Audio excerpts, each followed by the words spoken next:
Βόηθα. Βόηθα, Παναγιά μου, τους Έλληνες να ψυχωθούν. Φώτισέ τους. Φώτισέ τους να βρουνε το σωστό δρόμο για την ελευθεριά τους.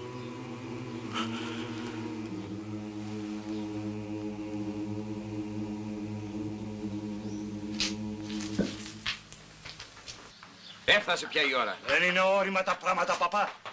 Τίποτα δεν είναι σίγουρο. Είπαμε το ναι για την Επανάσταση, αλλά όχι ακόμα, όχι τόσο νωρίς, όχι έτσι.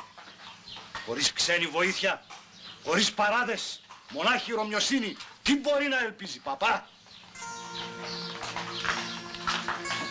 Την ελευθερία, Πετρόμπεϊ. Εσύ, Θοδωράκη, το πιστεύεις? Είδα πολλά. Τώρα τη βλέπεις.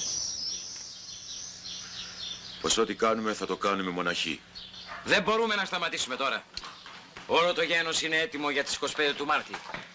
Θα μείνουν με δεμένα χέρια οι μανιάτες σου, Πετρόμπεϊ. Όλος ο Μοριάς.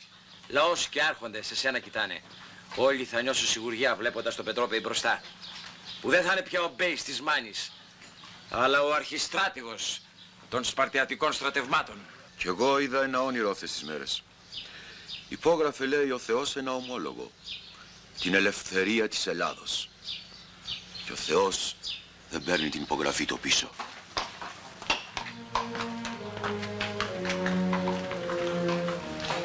Ας είναι ευλογημένη η ώρα.